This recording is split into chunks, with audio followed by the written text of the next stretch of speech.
Assalamualaikum warahmatullahi wabarakatuh, Bapak Ibu semuanya.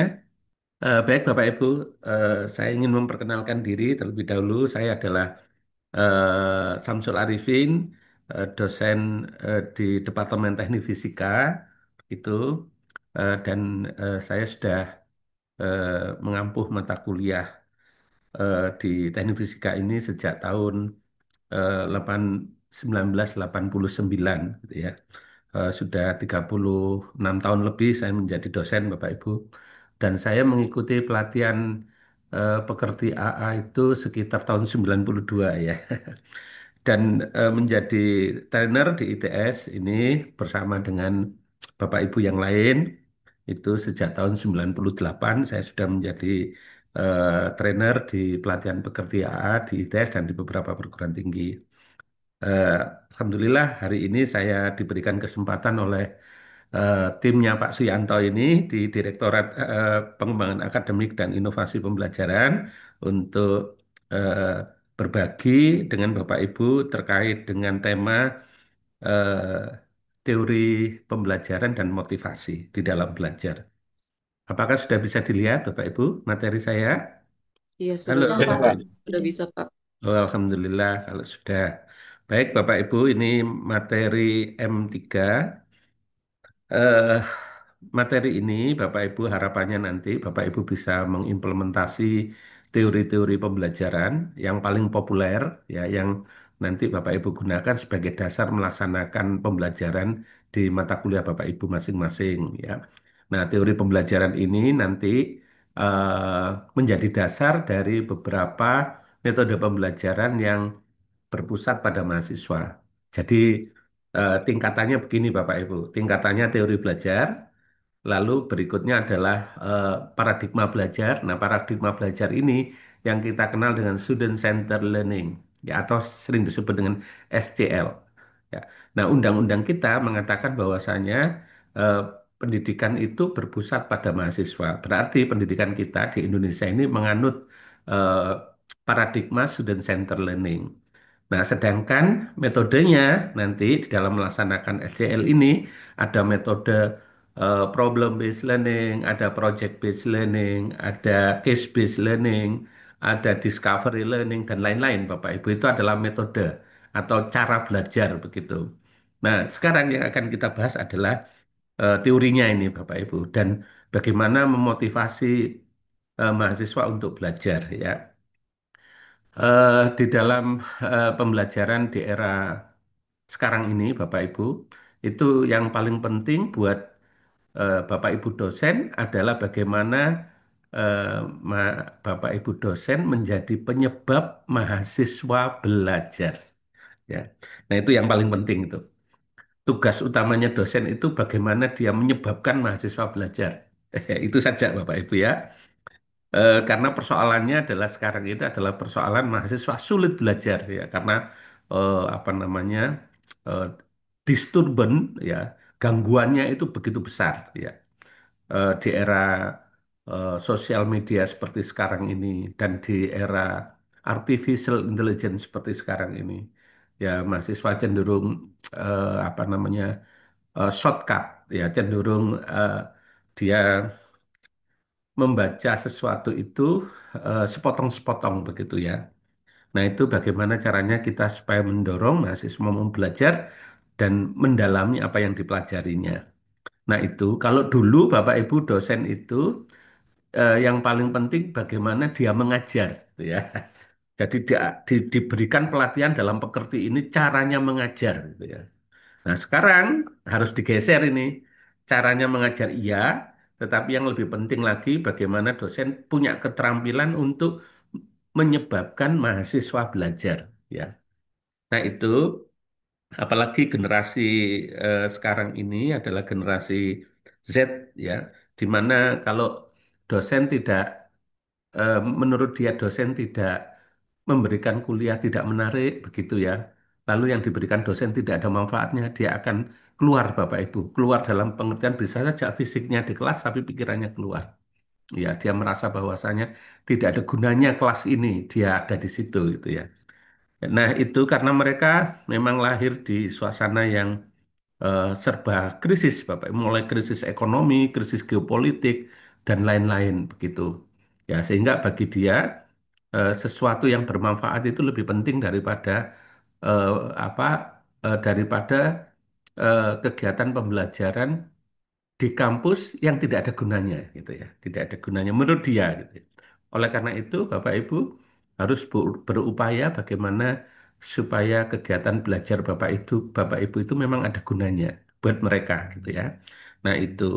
Nah, ini adalah era Gen Z yang sekarang kita hadapi ini, mahasiswa kita hadapi, dan banyak di antara Gen Z ini sekarang yang putus sekolah, Bapak Ibu, tidak melanjutkan kuliah. Dia SMA langsung cari kerja.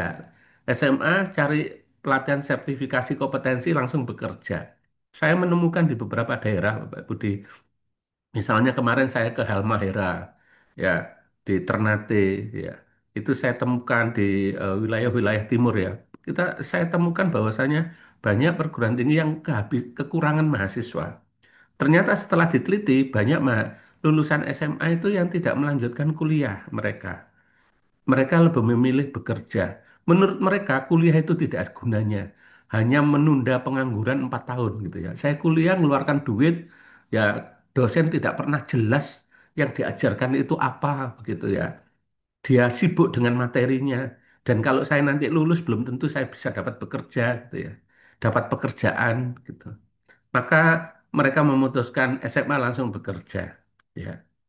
Eh, Banyak perusahaan-perusahaan yang di daerah itu, misalnya perusahaan tambang, perusahaan perkebunan, dan lain-lain yang dia bisa bekerja di situ. Nah, ini adalah tantangan kita di perguruan tinggi, Bapak Ibu. Ya, bagaimana kita memotivasi mahasiswa agar dia mau bekerja. Ya, dan itu sangat berat karena Gen Z ini adalah generasi yang mempunyai kecepatan belajar yang sangat tinggi karena dia akses terhadap teknologinya memang sangat baik ya, Bapak Ibu ya. Bisa saja kita kewalahan ini menghadapi Gen Z ini. Walaupun kelihatannya pemalas, tetapi sesungguhnya dia mempunyai akses yang sangat tinggi terhadap teknologi gitu ya. Nah, sedangkan kita sekarang berada di era Education 4.0. Nah, proses pendidikan yang tidak bisa lepas dari teknologi. Ya, apalagi sekarang dengan hadirnya teknologi yang berbasis artificial intelligence ini. Nah, sementara Bapak Ibu bisa jadi Bapak Ibu adalah generasi milenial, bisa jadi Bapak Ibu adalah generasi X, bisa jadi seperti saya adalah generasi baby boomer. Ini gapnya yang sangat tinggi dalam konteks belajar ya, eh, antara apa Gen Z dengan eh, generasi sebelumnya ya. Kemudian yang perlu kita ketahui dunia pendidikan ya di seluruh dunia ini Bapak Ibu itu selalu nge-lag ya. Ya pada saat buku pertama kali ditemukan ya, eh, pertama kali ditemukan itu tahun 1700, baru dipakai tahun ini. Nge-lag-nya kira-kira 400 tahun ini. Demikian juga pensil ini. Ya, ditemukan tahun ini, lalu baru dipakai tahun ini, tahun 1925, ngeleknya 100 tahun. Lalu komputer ini, Bapak Ibu. Komputer ya kira-kira ditemukan tahun eh, 1985, 2000 dipakai ya di dunia industri. Tetapi sampai sekarang, Bapak Ibu bisa jadi ini ngelek ini ya.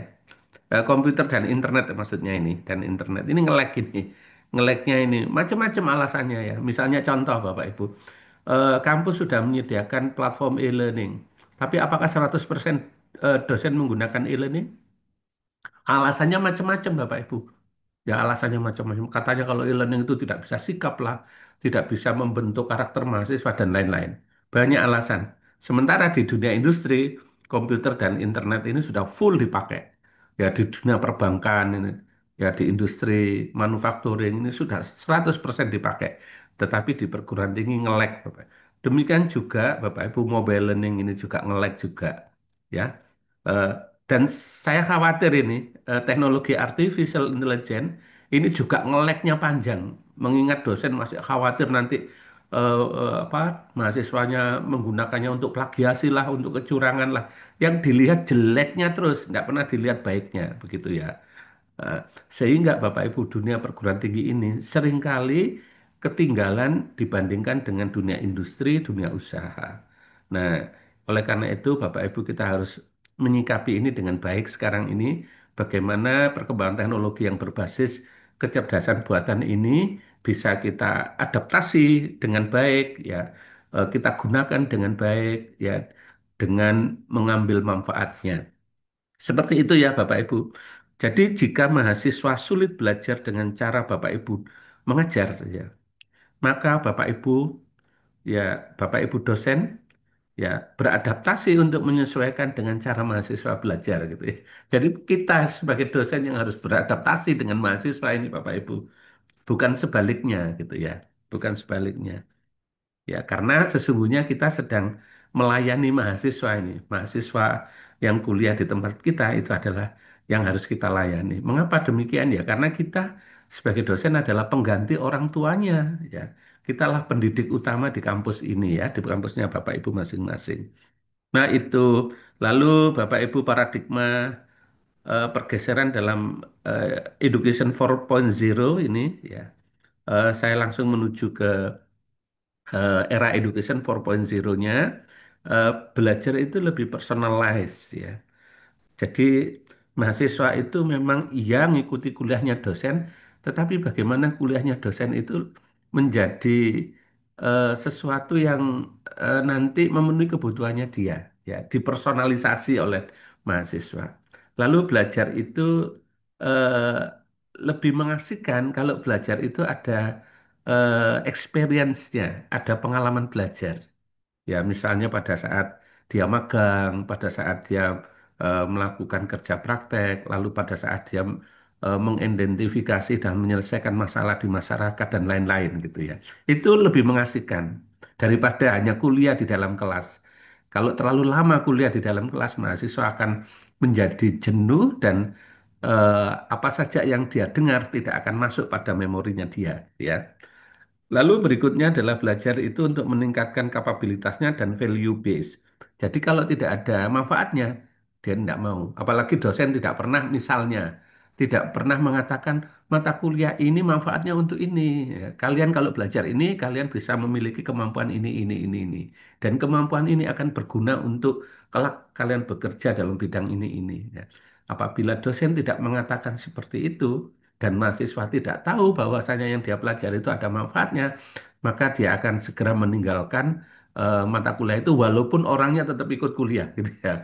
Dia sudah cuek saja dengan kuliah itu tadi, ya. Dan ini yang sering terjadi Bapak Ibu, ya. Dosen tidak pernah mengatakan apa-apa tentang manfaat kuliah itu, tujuannya apa dan lain-lain. Dia langsung masuk ke materi begitu saja. Dan mahasiswanya mencari-cari sebenarnya kuliah ini untuk apa ya? Dosen menjelaskan sedemikian rumit gitu ya. Nah, lalu yang berikutnya adalah di era Education 4.0 ini kurikulum itu fleksibel sifatnya, ya. Artinya nanti mahasiswa bisa mendapatkan banyak pilihan di dalam kurikulum itu. Jadi kalau sarjana 144 itu tidak semuanya dihabiskan mata kuliah-mata kuliah yang ada di dalam kampus saja, tetapi dia bisa memilih mata kuliah yang barangkali di luar kampus ya. Di apa kampus yang berbeda, baik di dalam maupun di luar negeri dan lain-lain ya. Lalu fleksibel ini maksudnya juga adalah nanti mahasiswa bisa saja belajarnya itu adalah multidisiplin, interdisiplin ya dan lain-lain ya. Lalu berikutnya adaptif ini bagaimana kurikulum itu bisa beradaptasi dengan kebutuhan belajar mahasiswa, dengan teknologi yang ada dan lain-lain. Inovatif, ya itu bagaimana kurikulum ini bisa memberikan solusi terhadap tingkat kesulitan belajar mahasiswa. Lalu kolaboratif, bagaimana kurikulum dikembangkan, dilaksanakan, dievaluasi bersama dengan mitra, ya mitra kolaborasinya. Nah, itu lalu smart teknologi, digitalisasi dan virtual classroom ini. Bagaimana Bapak Ibu juga perlu untuk memperhatikan hal ini. Saya melihat banyak perguruan tinggi sekarang sudah apa menggunakan smart teknologi baik di kelas maupun di proses-proses pembelajaran yang lainnya. Lalu apa? transformasi dan etik digital ini juga perlu diperhatikan, Bapak Ibu, bahwasanya perkembangan dunia digital ini nanti akan menyentuh soal-soal terkait dengan etik ini. Ya, bagaimana nanti mahasiswa berkomunikasi dengan Bapak Ibu dosen dari sudut pandang etika begitu ya. Dan bagaimana nanti Bapak Ibu mengajarkan etika di dalam berkomunikasi dengan mahasiswa begitu dan lain sebagainya. Lalu berikutnya adalah belajar itu dimaknai sebagai keterhubungan ya antara dosen, mahasiswa dan sumber belajar. Kalau dengan dosen barangkali keterhubungannya tergantung SKS kan. Kalau misalnya Bapak Ibu mengajar 2 SKS, maka Bapak Ibu akan ketemu langsung dengan mahasiswa per minggu 2 kali kan 50 menit, 100 menit. Ya. Tetapi di dalam pembelajaran modern, keterhubungan itu tidak hanya dengan dosen, tetapi dengan sumber belajar. Ya. Jadi dosen, sumber belajar, dan mahasiswa. Sehingga walaupun ketemu dengan Bapak Ibu itu 100 menit, tetapi bagaimana Bapak Ibu bisa menjamin bahwasannya mahasiswa bisa setiap saat belajar dengan Bapak Ibu gitu ya dalam sehari 24 jam. Caranya Bapak Ibu meletakkan materi-materi pembelajaran dalam bentuk file misalnya di platform e-learning Bapak Ibu. Bagaimana Bapak Ibu eh, meletakkan video pembelajaran di platform eh, apa e-learning Bapak Ibu. Lalu bagaimana Bapak Ibu menggunakan sosial media yang bisa terhubung setiap saat dengan mahasiswa ya. Misalnya mahasiswa apa namanya Bapak Ibu encourage dalam sosial media Bapak Ibu. Lalu Bapak Ibu di situ bermain sosial media. Salah satu konteksnya adalah mengedukasi mahasiswa dan lain-lain ya. Bapak Ibu seperti itu. Bahkan saya dulu sekali Bapak Ibu sering menggunakan Facebook karena mahasiswa pada saat itu tuh banyak menggunakan Facebook untuk grup-grup mata kuliah. Jadi saya membuat grup mata kuliah di dalam Facebook. Walaupun di ITS juga sudah menyediakan platform e-learning, tetapi saya juga gandakan ya juga duplikasi di dalam Facebook saya. Karena pada saat itu mahasiswa keranjingan Facebook ini. Lalu sekarang mahasiswa beralih ke platform yang lain, misalnya ke Instagram dan lain-lain. Saya kira kita bisa melakukan edukasi melalui situ ya. Jadi keterhubungan ini menjadi penting di dalam era digital seperti sekarang ini ya. Termasuk Bapak Ibu nanti penggunaan artificial intelligence di dalam pembelajaran. Bagaimana kalau mahasiswa belajar mengerjakan tugas itu dengan menggunakan tool artificial intelligence, apa yang harus dilakukan ya oleh mahasiswa dan oleh dosen agar tetap mahasiswa bisa belajar ini, bisa mengerti, bisa mempunyai kemampuan berpikir kritis begitu. Jadi tidak tepat Bapak Ibu kalau mahasiswa menggunakan AI itu menyebabkan dia tidak mampu berpikir kritis, tidak tepat saya kira. Ya, banyak para ahli dalam yang pengembang bidang IT itu yang mengatakan bahwasanya dengan IT ini bisa mendorong seseorang untuk memiliki kemampuan berpikir kritis asalkan cara menggunakannya benar ya, betul ya, tepat itu direncanakan. Lalu pembelajaran yang sifatnya gamification ya, jadi bagaimana pembelajaran itu membuat penasaran mahasiswa begitu. Berat tapi membuat penasaran ya. Ya, lalu penggunaan artificial reality dan virtual reality ini, augmented reality dan virtual reality ini yang sekarang juga banyak dikembangkan oleh banyak perguruan tinggi. Jadi modul-modul ajarnya ini sudah tidak hanya sekedar membuat video pembelajaran Bapak Ibu, tetapi sudah dialihkan ke augmented reality dan virtual reality. Banyak proyek-proyek pengembangan modul yang menggunakan teknologi ini karena memang software-softwarenya sudah mulai murah gitu ya, bahkan ada yang gratis bisa digunakan untuk mengembangkan materi itu. Ya, demikian Bapak Ibu ini adalah pergeseran paradigma di dalam eh, dunia pendidikan kita, ya dunia pendidikan tinggi, di mana eh, teori yang dipakai itu adalah teori Haidogogik ini ya. Ya, jadi kan ada teori itu tiga, ya ada pedagogik, ya ini teori pembelajaran untuk anak-anak ya itu eh, pedagogik ini yang ini ya pedagogik itu yang mana yang ini ya ini pedagogik ya ini yang pertama teori pembelajaran untuk anak-anak ya belajar itu dengan bermain begitu ya distimulus dengan bermain ini pedagogik lalu andragogik ini pembelajaran untuk orang dewasa ini ya di mana belajar itu basisnya adalah problem and need. Ya, orang dewasa mau belajar kalau ada butuhnya atau sedang ada masalah ini. Seperti Bapak Ibu ini berkenan belajar mengikuti pelatihan pekerti ya dengan durasi yang panjang, materi yang banyak, bayar lagi gitu ya. Mau mengapa? Karena Bapak Ibu punya butuhnya. Butuhnya apa? Yaitu nanti bisa mendapatkan pengetahuan, dapat sharing-sharing dari narasumber, dan yang terakhir dapat sertifikat yang bisa digunakan untuk mengikuti sertifikasi dosen ya. Nah, kalau tidak ada butuhnya ini, tidak bakalan ikut ini Bapak Ibu. Ya, tidak bakalan ikut. Nah, dan itu normal. Orang dewasa itu memang seperti itu. Dia mau belajar kalau sedang ada butuhnya atau sedang ada masalah, dia mau belajar. Atau dua-duanya. Ya, sedang ada masalah dan sedang ada butuhnya. Nah, itu Bapak Ibu. Lalu yang terakhir tadi setelah andragogi adalah heterogogik ini ya, teori belajar yang didorong dengan apa sumber-sumber belajar yang melimpah ya, dan ini bersifat personal ya, orang mau belajar karena apa untuk eksistensi dirinya ya.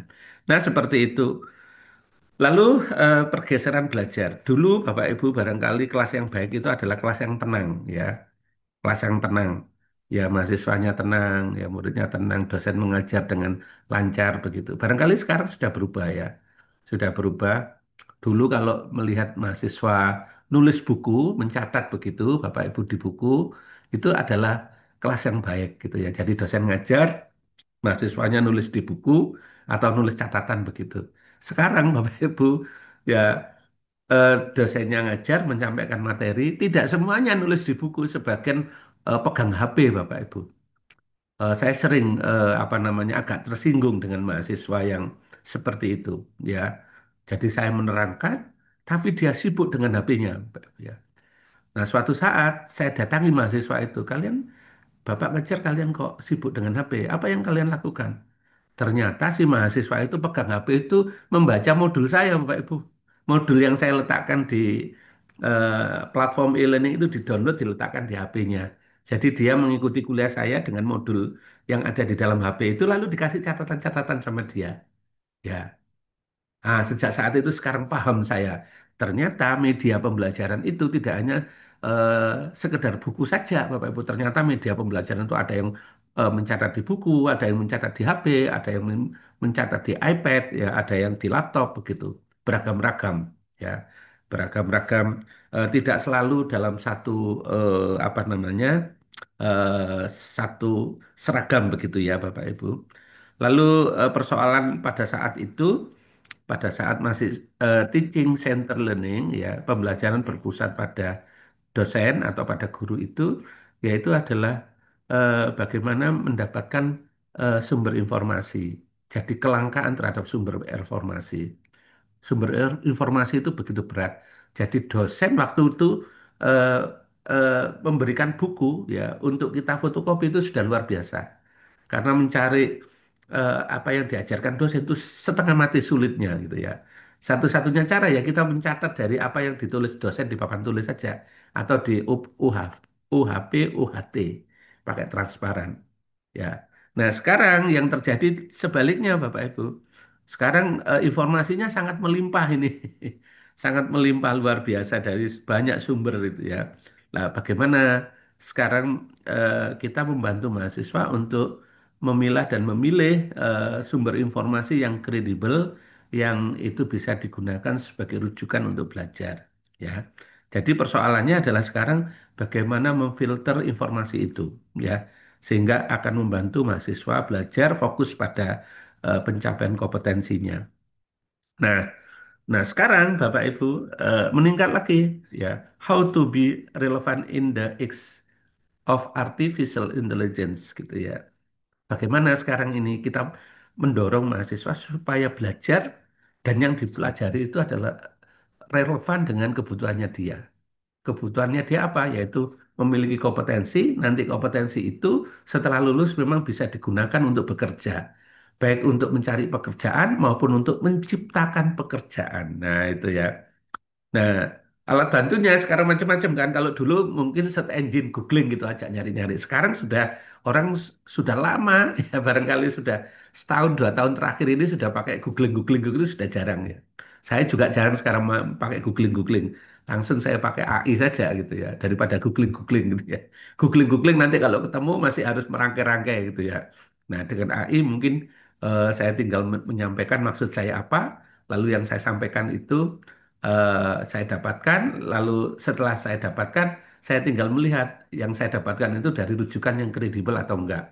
Lalu rujukannya saya cek satu-satu gitu ya, saya cek satu-satu. Lebih cepat, lebih mudah begitu ya. Ya. Nah, ini bagaimana kita mengajarkan pada mahasiswa supaya dia bisa tetap berpikir kritis, bisa belajar dan belajarnya menyenangkan dalam waktu yang cepat gitu ya. Nah, itu Bapak Ibu. Lalu pergeseran ini. Pergeseran di dunia pendidikan kita itu kalau dulu dosen fokus pada kontennya, sering disebut dengan content based education. Ini konten. Sekarang Bapak Ibu, dosen dituntut untuk fokus pada outcome-nya. Ini O. Outcome itu adalah kompetensi, ya. Jadi Bapak Ibu jangan keluar dari kelas sebelum memastikan mahasiswa itu mengerti yang apa Bapak Ibu ajarkan. Kalau dulu Bapak Ibu keluar dari kelas karena materinya sudah habis. Sekarang jangan. Bapak Ibu pastikan begitu keluar dari kelas mahasiswa memang mengerti yang Bapak Ibu ajarkan. Ya. Nah, oleh karena itu Bapak Ibu harus bagi waktu ini. Misalnya tadi 100 menit, misalnya 75 menit Bapak Ibu gunakan untuk menyampaikan materi, lalu sisanya buat diskusi dengan mahasiswa. Pastikan yang Bapak Ibu ajarkan itu mereka mengerti. Gitu ya Bapak Ibu ya. Jadi jangan keluar kelas sebelum Bapak Ibu memastikan bahwasanya memang mahasiswa mengerti apa yang Bapak Ibu ajarkan. Ya. Nah, itu pergeserannya. Lalu kalau dulu penguasaan materi, jelas yang sekarang adalah penguasaan outcome-nya, kompetensinya. Lalu dulu TCL, sekarang SCL, Student Center Learning. Diaktifkan mahasiswanya. Ya, yang penting mahasiswanya aktif belajar, bukan dosennya yang aktif mengajar. Ya, ya. Ya itu bedanya itu ya. Eh, Tidak ada gunanya Bapak Ibu mengajar 100 menit ya kelelahan mengajar mahasiswanya nyantai-nyantai saja bahkan ada yang tertidur ya. Jadi Bapak Ibu harus kalau sudah ada kelihatan seperti itu Bapak Ibu harus segera mengaktifkan kelas ini supaya tidak ada yang tertidur ya. Ya. Bapak Ibu kasih pertanyaan, kasih pekerjaan begitu ya. Jangan diteruskan ini Bapak Ibu. Kalau mahasiswanya ada yang mulai resah, beberapa tertidur, nah ini berarti kelas ini sangat pasif ini. Pasti sangat TCL banget ini ya. Nah, berikutnya adalah kalau dulu mungkin barangkali kita memisah antara kemampuan kognitif, afeksi, dan psikomotorik. Kalau sekarang tidak, Bapak Ibu. Ya, ketiga-tiganya harus menjadi kesatuan. Kalau dia bisa melakukan sesuatu, maka apa yang dilakukan itu harus didasari pengetahuan yang baik dan attitude yang baik. Ya, kira-kira begitu. Kalau Bapak Ibu ingin meningkatkan kemampuan attitude-nya, jangan lupa untuk diberi pengetahuan. Dia punya sikap yang baik, tidak punya pengetahuan, ini juga percuma, Bapak Ibu. Dia harus punya sikap yang baik didasarkan pengetahuan yang baik. Lalu bagaimana menjalankan attitude dan pengetahuan yang baik itu dengan sempurna gitu ya. Ini perlu dilatih ini. Jadi ini adalah integrasi ini, tidak satu-satu terpisah satu-satu seperti zaman dulu ya, Bapak Ibu ya. Kognitif sendiri, psikomotorik sendiri, afeksi sendiri, begitu tidak ya. Sekarang tuntutannya terintegrasi ya. Lalu yang berikutnya adalah dulu dikatakan belajar itu adalah transfer pengetahuan. Oh, ternyata tidak. Ternyata mahasiswa 30, 40 diberi materi yang sama itu setelah dicek pengetahuan yang dihasilkan bisa berbeda-beda Bapak Ibu. Ya bisa berbeda-beda. Ternyata mahasiswa nangkap apa yang kita ajarkan itu dengan latar belakang pengetahuan yang dia miliki gitu ya. Sehingga pada saat ditanya kembali dia memberikan jawaban yang bisa jadi mahasiswa 30-40 perbedaannya juga 30-40 begitu ya. Nah, itulah yang disebut dengan rekonstruksi of knowledge ya. Jadi membangun pengetahuan. Nah, itu Bapak Ibu. Lalu kalau dulu barangkali hard skill saja, sekarang ya dua-duanya hard skill iya, soft skill iya. Ya. Kalau dulu barangkali otak kiri saja, sekarang tidak. Ya, ya otak kiri diasah, otak kanannya juga diasah. Ya, kemampuan rasionalnya diasah, tetapi kemampuan berimajinasi, kemampuan merasakan, ya feeling itu juga dilatih, Bapak Ibu. Kalau dulu mekanisme di dalam belajar yang sangat diatur oleh prosedur ya, artinya mekanistis. Nah, sekarang humanistis. Pendekatannya adalah setiap orang. Dulu menganggap satu kelas itu dengan kemampuan yang sama, dengan motivasi yang sama, ternyata tidak. Ya, ternyata mahasiswa yang di kelas kita itu motivasinya beda-beda, kemampuannya berbeda-beda, sehingga pendekatannya juga harus berbeda-beda, walaupun materi yang kita berikan sama gitu ya. Jadi ada mahasiswa yang belajar satu kali saja, lalu bisa Bapak Ibu, nilainya bagus. Tapi ada mahasiswa yang belajarnya perlu dua kali, tiga kali gitu, sehingga Bapak Ibu perlu memberikan kesempatan mahasiswa untuk belajar lagi, diuji lagi, supaya dia mencapai kompetensi yang sama dengan temannya yang tadi cepat belajar tadi.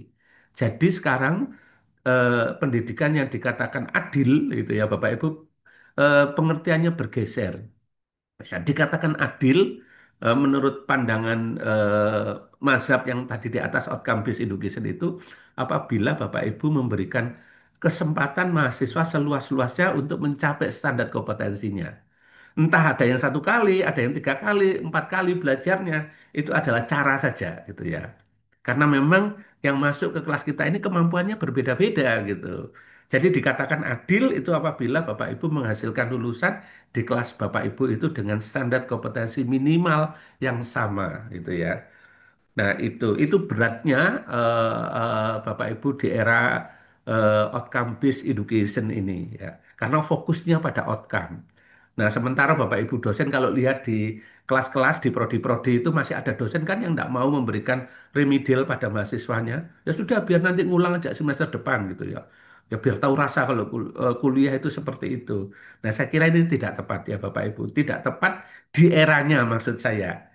Jadi kalau sikap seperti itu di era sekarang, sikap seperti itu tidak tepat gitu ya. Apalagi kalau yang melakukan itu adalah dosen muda ya ini. Mestinya ya beradaptasi dengan era yang sekarang gitu ya. Yang era yang sekarang gitu. Saya masih melihat Bapak Ibu di beberapa prodi, di beberapa perguruan tinggi, di beberapa tempat di Indonesia itu kalau saya memberikan workshop, kebetulan saya juga narasumber atau ketua tim ahli di kementerian Bapak Ibu di Direktorat Pembelajaran dan Kemahasiswaan, ya. eh, saya sering ditugaskan keliling ini ke beberapa perguruan tinggi di Indonesia itu. Ya, saya sering kalau diskusi sama dosen tentang outcome based education itu ya paling sulit ya ini, yaitu memberikan kesempatan pada mahasiswa untuk melakukan perbaikan di dalam belajar ini. Ya, padahal kampusnya sudah punya kebijakan remedial dan lain-lain, tapi tidak dijalankan sama dosennya. Ya, ya sudah gitu ya. Sangat mekanistis gitu ya, tidak humanis begitu.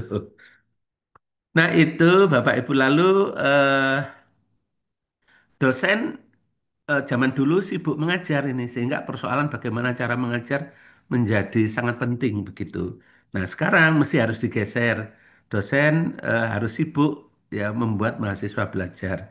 Sehingga persoalan bagaimana mahasiswa bisa belajar dengan baik itu menjadi concern dosen. Dosen harus mencari cara-cara yang inovatif supaya mahasiswa bisa belajar ini ya ya dengan macam-macam memberikan contoh, ilustrasi dan lain-lain ya. Kira-kira begitu. Dosen mengajar, mahasiswa belajar kalau zaman dulu. Nah, sekarang dua-duanya dosen dan mahasiswa sama-sama sebagai pembelajar ya. Lalu kalau dulu ini tadi traditional assessment ini yaitu menilai hanya di titik-titik tertentu saja ya hanya satu kali begitu Bapak Ibu.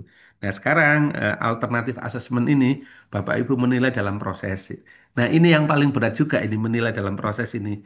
Jadi menilai dalam proses ini dikenal dengan istilah penilaian formatif Bapak Ibu. Formatif ini ya. Nah, penilaian formatif itu berlangsung mulai minggu pertama sampai minggu 16. Ini penilaian formatif. Jadi kalau minggu pertama, minggu satu, minggu kedua, minggu ketiga, mahasiswa belajar sesuai dengan sub CPMK nomor satu, maka Bapak Ibu evaluasi di sub CPMK nomor satu itu, lalu hasil evaluasinya dikembalikan pada mahasiswa. Nah, mahasiswa yang tertinggal atau nilainya di bawah threshold, nilainya jelek, Bapak Ibu beri kesempatan mengulang. Ya, nah memberikan kesempatan mengulang supaya dia nanti nilainya kemampuannya meningkat dan nilainya mengikuti meningkat, nah itu disebut dengan formatif. Bapak Ibu ya. Nah, kalau formatifnya ini tidak jalan, Bapak Ibu, ini formatif ini tidak jalan, Bapak Ibu hanya tersisa yaitu 2 minggu biasanya. Pekan koreksi itu. Pekan koreksi setelah UAS itu, setelah UAS itu. Nah, ini disebut dengan penilaian sumatif ini Bapak Ibu.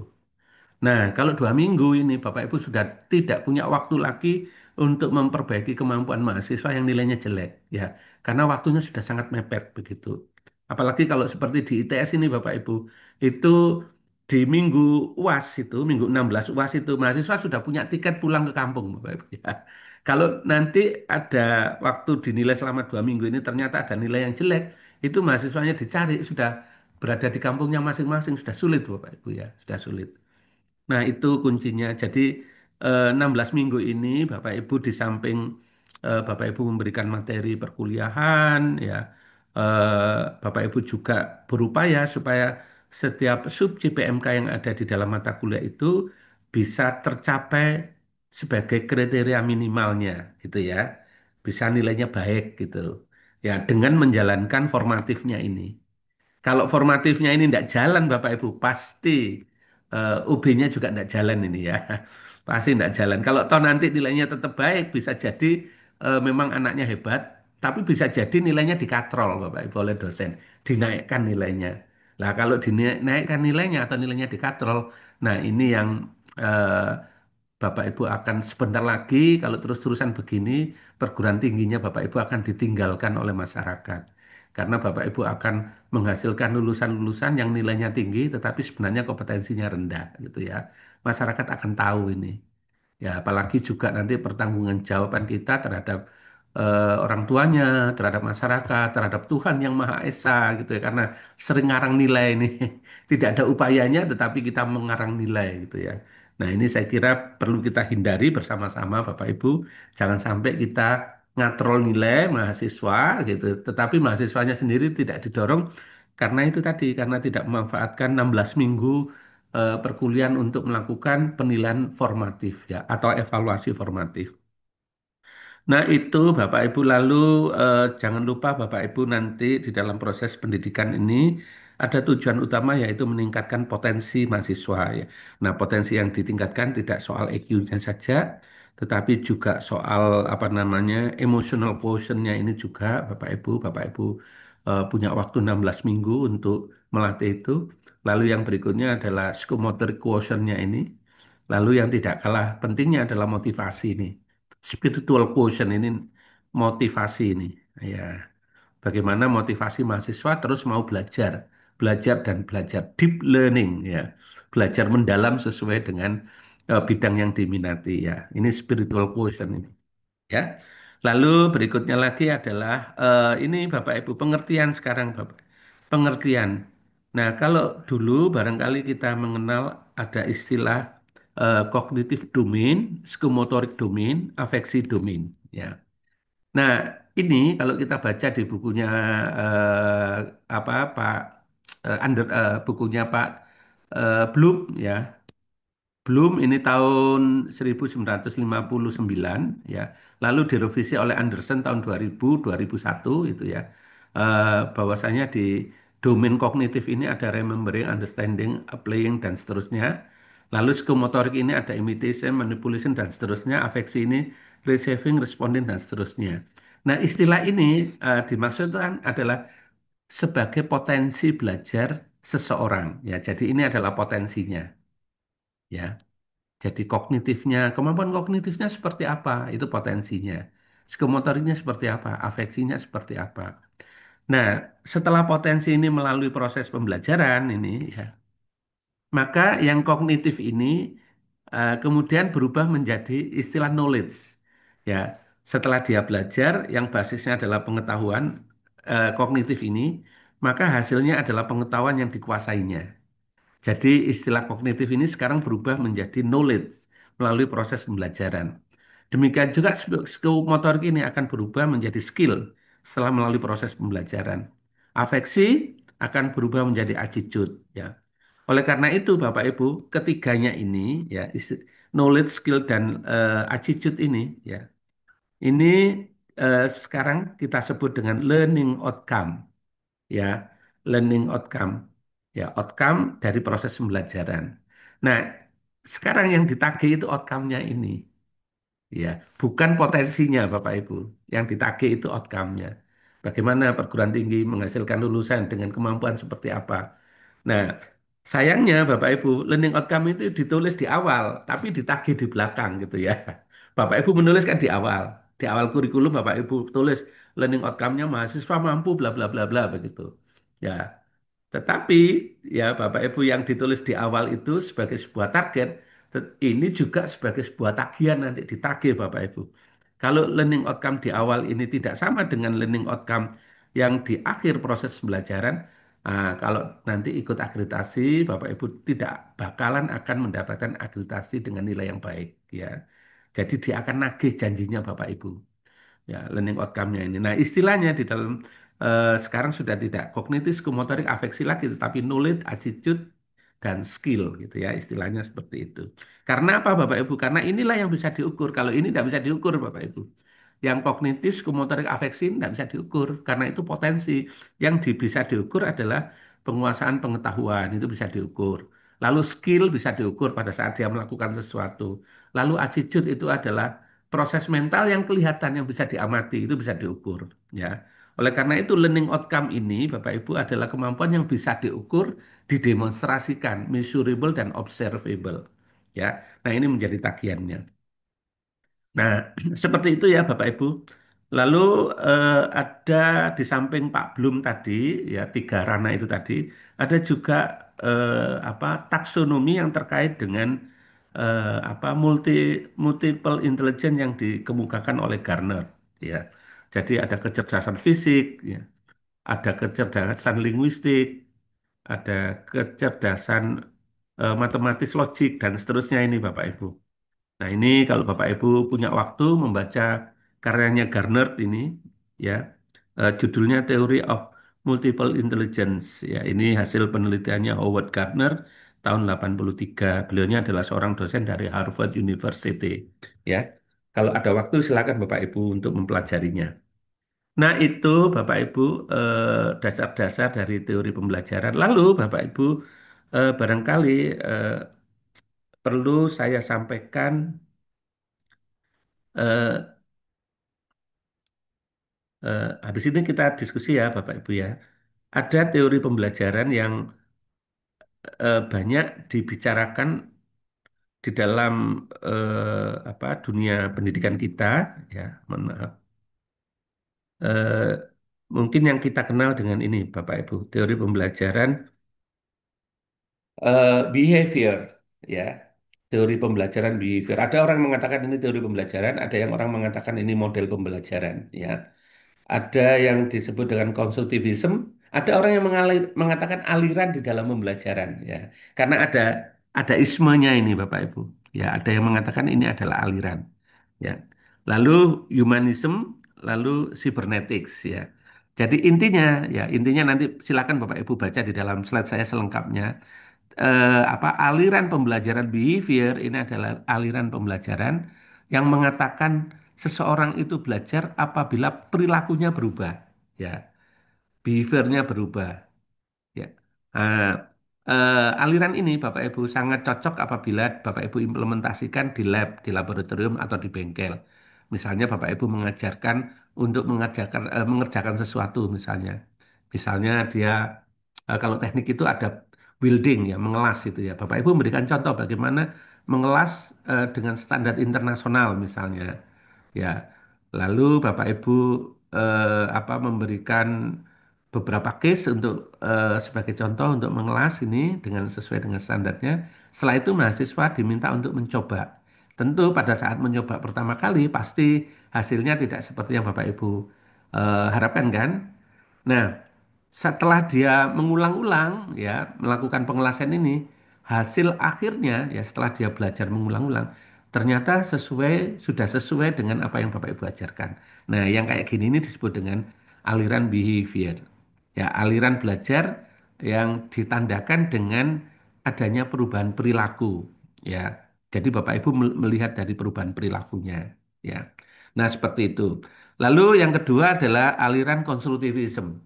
Ya, aliran pembelajaran, ya aliran di dalam teori pembelajaran yang menyatakan bahwasanya orang dikatakan belajar kalau dia bisa mengkonstruksi pengetahuannya sendiri, gitu ya.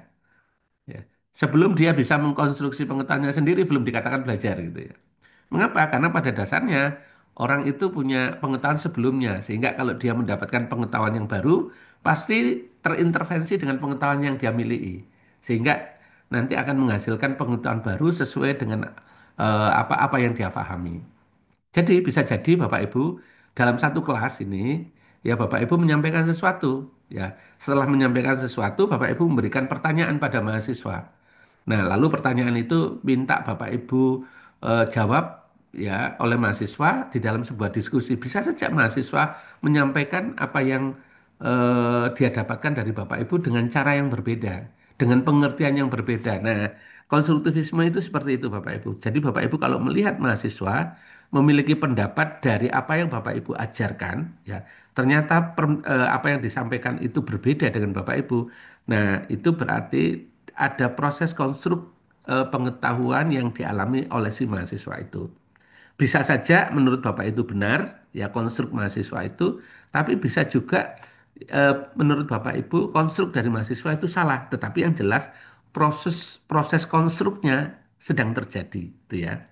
Proses konstruknya sedang terjadi. Nah, tinggal Bapak Ibu nanti berdiskusi kembali kalau menganggap konstruknya tadi salah gitu ya. Diskusi kembali ya dengan mahasiswa sehingga dia mendapatkan konstruk pengetahuan yang lebih baik, lebih presisi dan lain-lain. Lalu yang ketiga adalah humanism. Ya ini apa namanya?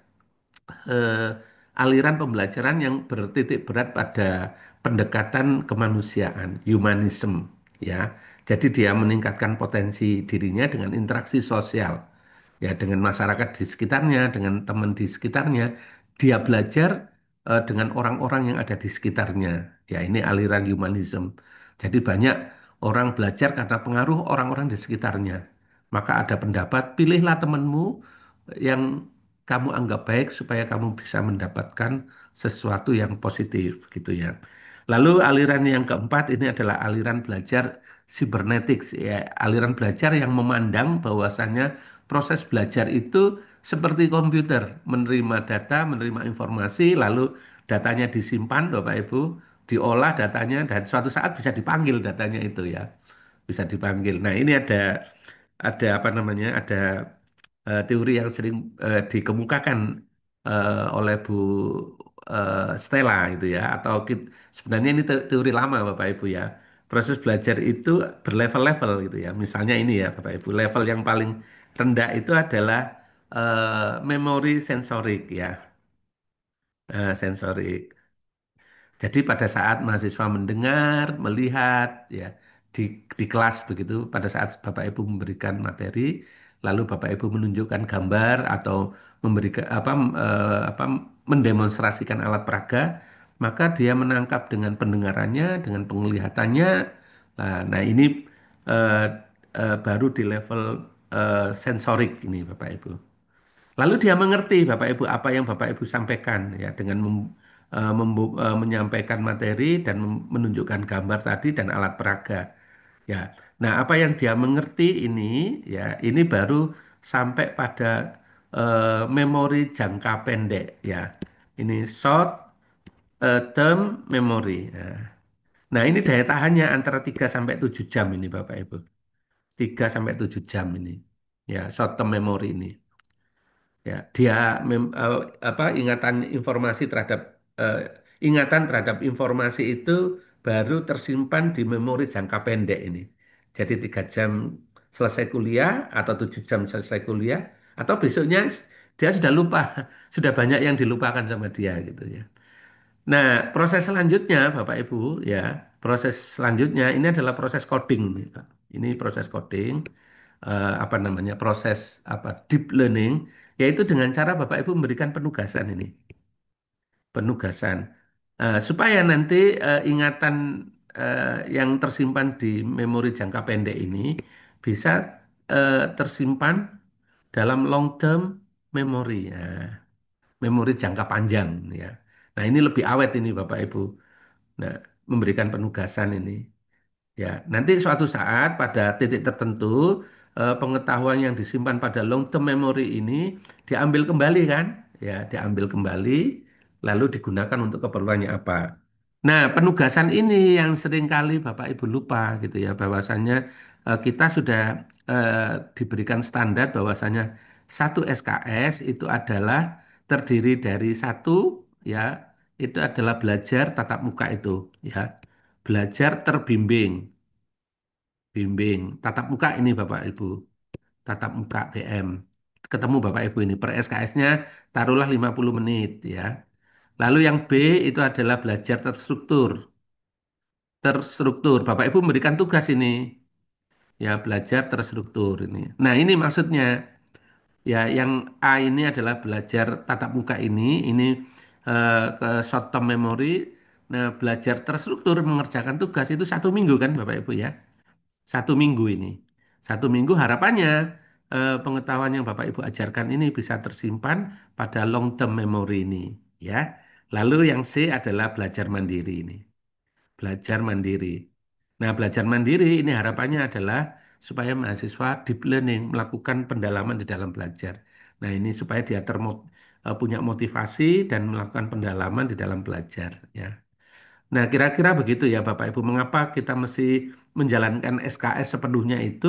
Ini ada kaitannya dengan memorisasi ya pengetahuan dan data yang harus disimpan oleh mahasiswa.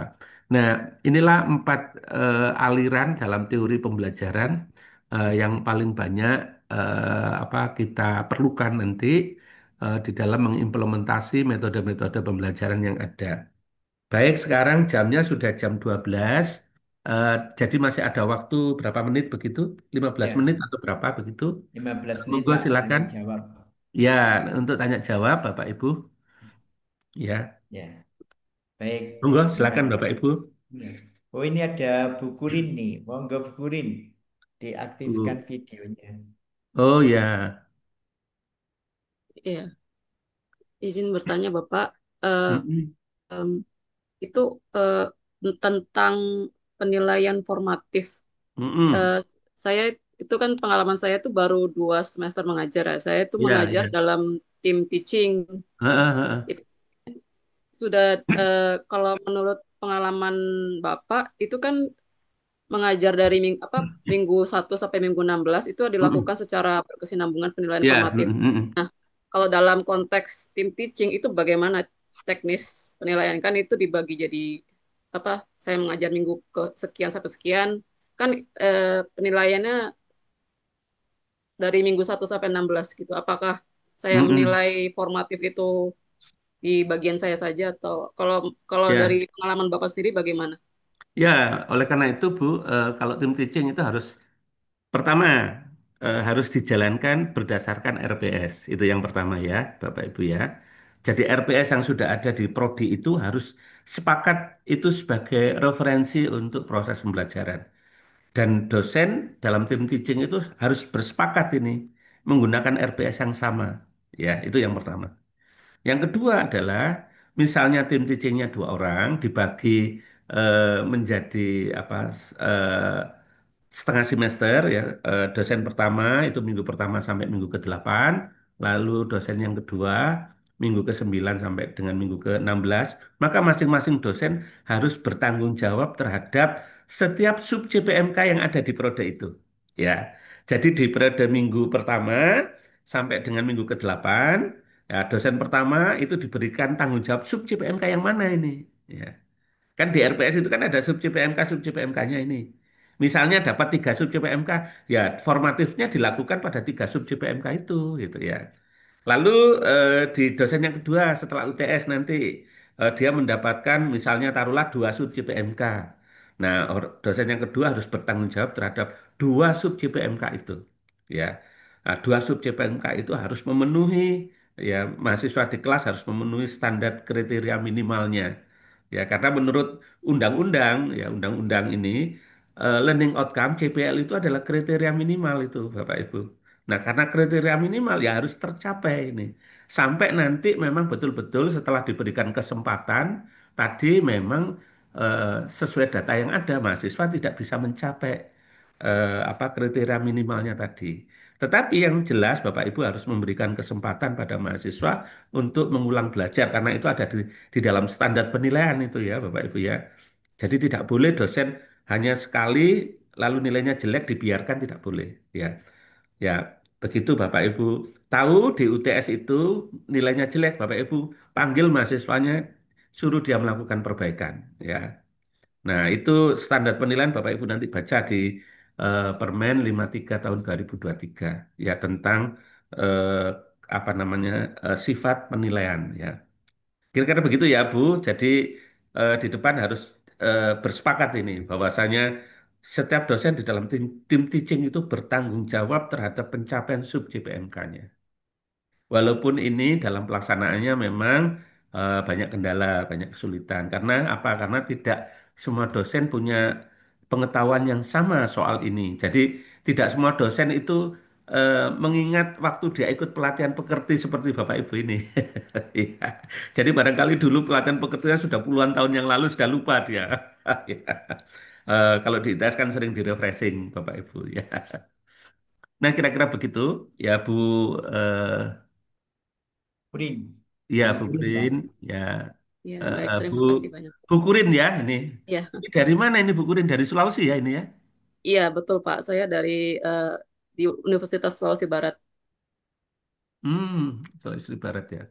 Apa satu tempat dengan apa namanya dengan Manado, dengan Palu, Gorontalo. Iya, satu satu pulau Pak.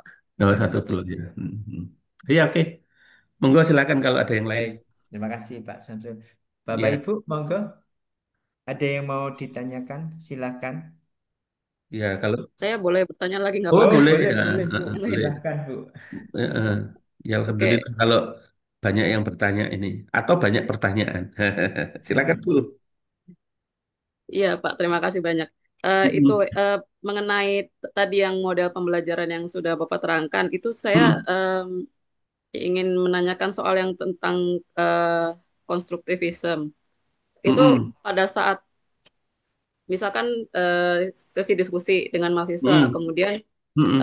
mahasiswa menjelaskan konstruksi pemikiran dia tentang suatu Mm-mm. masalah itu seperti itu. Mm-mm. Nah, Mm-mm. pertanyaan saya adalah bagaimana caranya memberikan feedback pada mahasiswa atau mahasiswi agar sehingga bagaimana caranya agar outcome knowledge, skill dan attitude-nya itu tadi jadi maksimal gitu. Iya, iya Bu. Iya.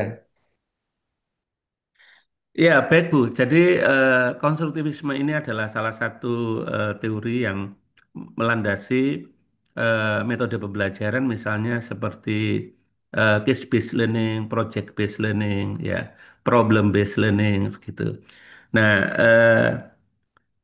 misalnya sebagai contoh, misalnya prodi kedokteran, ya, prodi kedokteran sedang menjalankan metode pembelajaran problem based learning, ya, pembelajaran berbasis masalah. Nah, caranya dia belajar dengan mengidentifikasi permasalahan yang dibawa oleh pasien. Ya, dia belajar di rumah sakit ini ya atau di klinik gitu. Ada pasien datang, lalu pasien ini menghadap dokter ya. Lalu oleh dokter ini diidentifikasi ini diagnosa ini ya suhu badannya berapa, matanya berapa, lalu keluhannya apa. Semua data dikumpulkan ini oleh si dokter ini. Nah, di samping dokter ini ada mahasiswa yang sedang belajar dengan menggunakan problem based learning. Lalu data-data yang ada ini didiskusikan oleh mahasiswa ini di bawah bimbingan si dokter ini tadi. Nah, dokter ini kalau di pendidikan kedokteran sering disebut dengan dosen klinis ini ya. Dosen yang bertugas di rumah sakit atau di puskesmas, mendampingi belajar mahasiswa. Nah, nanti di situ diskusi mahasiswa. Ya, diskusi gejala-gejala ini mengarah pada penyakit apa. Ya, itu sebelum nanti dilakukan tindakan gitu. Ya. Nah, tentu saja nanti dosennya akan apa namanya mendampingi diskusi mahasiswa ini berdasarkan ya konsep-konsep, teori-teori, prosedur-prosedur dalam bidang kedokteran terkait dengan penyakit dari pasien yang akan datang yang akan dilakukan tindakan ini. Ya, kira-kira seperti itu. Jadi dosen posisinya adalah sebagai fasilitator ya. Fasilitator yang mendengar apa pendapatnya mahasiswa, lalu dari pendapat itu dosen akan memberikan underline ya underline terhadap pengetahuan dasar itu konsep teorinya seperti ini. Nah, supaya nanti mahasiswa bisa mengkonstruksi pengetahuannya itu lebih baik ya. Ya konvergen pada penyelesaian masalah ya. Konvergen pada solusinya gitu, bukan berputar pada masalahnya gitu. Nah, oleh karena itu teori konstruktivisme ini menjadi dasar yang paling kuat di dalam menjalankan metode-metode pembelajaran ini. Ya, kalau di teknik barangkali itu project based learning, ya. Kalau di kedokteran problem based learning. Kalau di bidang sosial, humaniora, ekonomi ini case based learning, ya. Ya, ini semua metode pembelajaran yang berbasis pada masalah. Dan pasti perlu diskusi ini ya di antara mahasiswa yang sedang belajar menggunakan metode ini. Nah, kira-kira begitu ya, Bu, implementasinya ya dan peran dosen ya seperti apa. Nah, oleh karena itu Bapak Ibu dosen harus banyak membaca ini. Karena sudah terlanjur jadi dosen kan? Ya, harus banyak membaca. Ya, ya sebisa-bisanya Bapak Ibu juga berupaya punya pengalaman ya, entah pengalaman yang diperoleh karena Bapak Ibu punya proyek, punya penelitian ya. Atau Bapak Ibu menghantar mahasiswa untuk melakukan studi banding atau ke industri, ke tempat-tempat kerja begitu. Nah, pengalaman ini sangat baik untuk dosen di dalam menjalankan tugas pendampingan belajar mahasiswa. Jadi dosen tidak boleh berhenti untuk membaca, ya, membaca buku ataupun membaca kehidupan sehari-hari ini ya. Jadi saya sarankan kurangi sosmed, terutama grup WA ya Bapak Ibu ya. Karena grup WA itu Bapak Ibu bisa berjam-jam itu ya. Karena ada grup WA itu yang punya karakter ya, setiap detiknya itu ada postingan itu ya Bapak Ibu ya. Jadi kurangi saja sosial media itu yang tidak ada gunanya itu Bapak Ibu, ganti dengan aktivitas belajar, membaca. Karena ya sosial media itu bisa saja membunuh karakter kita ini Bapak Ibu ya. Ya. Jadi mari 6 jam, 5 jam yang biasa kita pakai untuk sosial media itu kita geser untuk apa membaca sesuai dengan apa tugas keilmuan kita dan sebagai dosen. Kita ini dosen itu apa ya Bapak Ibu? Kalau menurut undang-undang, dosen itu apa ya Bapak Ibu? Kalau menurut undang-undang. Nah, kalau Bapak Ibu belum menemukan, nanti silakan dibaca. Ya, seingat saya, Bapak Ibu, sesuai dengan Undang-Undang Guru dan Dosen, dosen itu adalah seorang pendidik profesional, ya, dan seorang ilmuwan. Nah, berarti sebagai seorang ilmuwan harus banyak membaca kan, Bapak Ibu ya, banyak membaca, baik membaca buku, jurnal, atau membaca melalui penelitian Bapak Ibu, ya. Lalu sebagai dosen profesional, nah ini Bapak Ibu harus apa namanya kita semua harus berkontribusi berdasarkan tadi berdasarkan hasil sebagai seorang ilmuwan itu kita gunakan untuk mendidik anak-anak kita gitu ya mahasiswa mahasiswa kita itu. Nah sebagai eh, dosen profesional ya secara administratif Bapak Ibu harus tersertifikasi dosen profesional mengikuti sertifikasi dosen ya. Administrasi ini ya Pak Ibu ya. Nah, salah satu yang diperlukan adalah pengetahuan Bapak Ibu tentang pelatihan pekerti ya dan nanti barangkali juga pelatihan applied approach dilanjutkan. Nah, itu juga diperlukan nanti sebagai seorang dosen yang profesional ya Bapak Ibu ya. Kira-kira begitu. Monggo silakan kalau ada pertanyaan yang lain. Silakan Bapak Ibu. Ya, Eh, ini Sebenarnya duduk semua nih Pak. oh iya ya. Ini dari mana-mana ini ya. Ternyata ada yang dari Jogja, ada Ada yang dari Semarang, ada yang ada dari yang dari Aceh nih Pak Adit ya Pak Sugio Tria ya. Pranoto. Nah, ini saya sudah pernah ini ke Semarang ini, ke tempatnya Pak Triadi ini, ke Universitas Sugio Pranoto ini. Nah, sudah Itu banyak beberapa Pak kali ya. saya ke sana. Iya. Iya Pak, Silakan yang halo lain. Pak. Iya, Ya, gimana Pak Adi? Sugio Pranoto, kabarnya iya, baik Pak, aman-aman Pak. aman. Rektornya ganti ya, Pak Prof apa itu sudah ganti ya? Belum diresmikan loh ya. Oh, belum diresmikan. Oh, rektornya sudah ada tapi belum diresmikan ya. Iya, Iya, saya beberapa kali ke kampus Bapak di atas kan Bapak ya kampusnya. iya, iya di Semarang Gila. atas. Di Unika, ini Unika apa ini? Unika Katolik mana ini Bu? Iya sama semua Pak, ada empat orang. Ada 4 orang Pak Iya. Samsul. Ya, Iya, ada dari Untirta ini juga. Waduh, Untirta ini ya. Oh, ini ya di Klaten. sana Pak. Untirta Iya, itu di apa namanya? Di Jawa Barat ya? Oke, Pak, iya. di Banten. Di Banten ya, Untirta di Banten. Ya, ini PTN ya Pak ya, PTN baru ya Untirta ini ya. PTN sejak 2001, Pak. 2001 ya, betul Pak. Ya, oke. Ya, saya beberapa kali daring di Untirta. Oke, monggo silakan kalau ada lagi. Waktunya masih ada kok. Kalau menurut jadwalnya Ya yang masih lima diberikan Pak menit lagi, Yanto ini Pak. sampai jam 12.15 ini. Iya, Masih ada 5 menit ya Pak Yanto ya. iya. Monggo silakan nyantai saja Bapak Ibu. Ya, tapi tetap Silakan. fokus ya. Ini harus banyak rileks ini mungkin. Iya, Biar iya nih.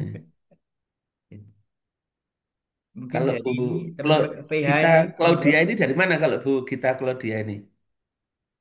Sama Pak, sama seperti Pak Adi dari Unika Sugio Pranoto juga Oh iya dari dari Semarang, Pak. sana ya. Ya, agak ada rombongan ini, Pak. Oh Oh, ada rombongan ya. iya. Supaya Wah nggak ini ngantuk, mestinya makanya sampai AA-nya di sana nunggu-nunggu. aja Pak Yanto di Unika sana. Tempatnya bagus. Kalau dari jalan tol kelihatan itu kampusnya Pak Yanto. Oh iya. Betul, betul, betul. Iya, kelihatan ininya atapnya. Itu. Iya, benar Pak Samsul udah melalang buana, Bu. Oh Ya. iya. Tadi di absen kayaknya nih. Iya, saya absen aja ini. Soalnya saya sudah sering ke sana. Kalau enggak nanti saya laporkan ke rektornya ini. Saya kenal sama rektor Iya. dan masih punya ini nomor HP-nya ini. WR satunya juga kenal saya. Iya, Ah, itu. Prof. Tirta ya, Pak? Betul ya, Iya, Pak? heeh. Hmm. Pak Samsul itu kurikulum pusat, jadi kenal, benar kenal. Iya. Tinggal kontak saja nanti. Monggo Jadi Bapak Ibu masih ada waktu. silakan Bapak Ibu, monggo itu kan, anu, ingin menyampaikan kata-kata terkait teori motivasi belajar, ya. Iya, ini saya masih dikasih materi yang sulit sama Pak Yanto ini. Ya itu butuh orang-orang yang punya anu itu. Monggo Bapak Ibu. Ya, ya begitu. Tapi ya nanti kalau jadi dosen Bapak Ibu ya senang aja belajar teori-teori pembelajaran itu. Di Iya. sela-sela kita apa namanya kita menghadapi banyak persoalan yang kita peroleh di kelas ya. Mahasiswa itu kan macam-macam ya Bapak Ibu ya. Ya. Hmm. Nah, ternyata nanti kita eh, bisa menghilangkan beban kita atau bisa menghilangkan rasa marah kita itu kalau kita taruh "Oh, memang secara teori ada yang kayak gitu itu gitu ya Pak Ibu ya. Iya. Iya, Ini ada yang dari bayangkan Ektor, mahasiswa Mas. itu Iya. kemarin tanya saya gini Pak, di lewat WA ini Bapak Ibu, dia WA Iya. saya ini. Pak Samsul, saya adalah perwalian Pak Samsul. Bisakah saya besok berkonsultasi dengan Pak Samsul? Saya bilang, oh ya bisa, saya besok ke kampus. Ya, setelah jam 13 saya ada di kampus. Ya, nah besoknya saya ke kampus ini. Jam 13 saya sudah standby di ruangan saya. Saya tunggu-tunggu mahasiswanya tidak datang-datang. Apa yang saya terima dari mahasiswa, mahasiswa WA saya gini, Pak Samsul, saya sudah ada di kampus. Ya gitu ya Pak. Bayangkan itu. Jadi apa maksudnya WA itu? Apakah dengan WA itu saya harus mencari mahasiswa itu? Gitu ya. Padahal itu mahasiswa perwalian saya itu Bapak Ibu. Dan Nah, dia mau lulus ini Bapak Ibu. Dan dia sudah sering ke ruangan saya sebenarnya. Paling tidak setiap semester ke ruangan saya. Jadi WA-nya itu bilang begitu Bapak Ibu. Jadi saya sudah ada di kampus ini Pak Samsul. Gitu. Terus tidak saya jawab Bapak Ibu. Saya coba ini tidak saya jawab gimana ini kira-kira. Sampai sore hari jam 5 mahasiswanya tidak datang ke ruangan saya. gitu. Nah, hal-hal seperti ini kan bisa kita alami ya bersama ya Bapak Ibu ya. Bisa kita alami. Apalagi mainnya mahasiswa sekarang ini adalah mainnya WA. Kalau zaman saya dulu mainnya adalah mencari dosen sampai ke ruangannya. Ruangannya ada nggak di sini? Kalau nggak ada pindah ke sini dan seterusnya. Karena zaman itu belum ada HP Bapak Ibu. Sekarang dengan adanya HP ini mahasiswa mainnya WA-WA aja gitu. Kadang-kadang WA-nya itu dia masih di rumah ini Bapak Ibu. Masih di rumah dia. Jadi kalau WA, Pak Samsul saya mau menghadap ini, eh, memohon nanti Bapak bisa berkenan memberikan apa komentar terhadap tugas akhir saya. Ya baik, saya sekarang sudah ada di kampus, silakan datang ke saya. Itu tunggu sampai 2 jam Bapak Ibu. Setelah dia 2 jam datang, saya tanya, lu kok lama sekali 2 jam? Kamu tadi WA dari mana? Ternyata WA-nya dari kos-kosan tadi. Lu kos-kosannya saya tanya, lu kos-kosanmu di mana? Eh, Ternyata kos-kosannya tidak terlalu jauh dari kampus, Bapak Ibu. Ternyata dia belum mandi, masih mandi dulu. Terus saya bilang, lain kali kalau WA itu pastikan kamu sudah di kampus ya, gitu ya. Jangan di rumah kamu kan. Nah, hal-hal seperti itu ya, Bapak Ibu, apa kecil-kecil begitu, tapi bisa kita menjadi emosi gitu. Kalau terus menumpuk seperti itu kan, ya menjadi marah gitu ya sebagai dosen gitu. Sepertinya kasusnya nggak hanya di ITS ya, Pak. Ya di mana-mana Gen Z kayaknya. sekarang, Pak. Iya, maka dari itu ya karena generasinya kan. Betul, betul. Iya. Nah, itu kalau kita tidak mempunyai teori yang cukup, terutama teori psikologi pembelajaran ya, Bapak Ibu, lalu kita menghadapi banyak case kayak gitu setiap hari dan berganti-ganti kan mahasiswa yang kita terima setiap semesternya itu, ya kita menjadi stres sendiri nanti Bapak Ibu, ya, ya. Dan Bapak Ibu tahu, menurut eh, ISO, Bapak Ibu, pekerjaan sebagai dosen itu salah satu pekerjaan yang high risk. Ya, risikonya itu sangat tinggi, Bapak Ibu. Ya, walaupun dalam jangka panjang ya, tidak seperti apa pekerja bangunan yang naik ke bangunan lantai sekian. Kalau itu jatuh langsung mati gitu ya, harus juga. Tapi kita ini matinya pelan-pelan ini, Bapak Ibu. Ya, high risk juga ini kita ini gitu ya. Jadi ini mumpung Bapak Ibu masih baru jadi dosen, baru ya Bapak Ibu ya. Paling nggak lebih baru daripada saya lah. Dipikir-pikir lagi, lanjut jadi dosen apa tidak gitu ya. Karena risikonya memang tinggi ini Bapak Ibu jadi dosen itu. Apa saja bisa membuat kita jengkel Bapak Ibu. Coba bayangkan, Bapak Ibu ngajar di kelas, sedang asik menjelaskan ini di kelas. Tiba-tiba ada barang yang jatuh Bapak Ibu. Ya kalau orang Jawa itu bilang bunting gitu ya. Ternyata yang jatuh itu adalah kaca untuk merias itu loh Bapak Ibu jatuh. Kira-kira Bapak Ibu marah enggak ini? Atau mahasiswa yang hilir mudik ya, sedikit-sedikit mahasiswa keluar masuk ruangan. Pak, mohon maaf saya ke belakang Pak ini ya. Atau mahasiswa yang terlambat masuk ya sudah terlambat masuk terus dia ketok pintu begitu. Lalu bilang Assalamualaikum Pak, apakah saya boleh masuk Pak? Sementara kita sedang menjelaskan ini Bapak Ibu. Ya kena break mahasiswa ini yang kayak gitu tuh. Ya, nah ini Bapak Ibu yang mungkin barangkali perlu kita pelajari bersama-sama sehingga mana teori-teori pembelajaran dan teori-teori psikologi dalam pembelajaran itu yang bisa kita implementasi sehingga kita tidak mudah menjadi stres ini Bapak Ibu karena kita sudah tahu teorinya dan kita tahu bagaimana cara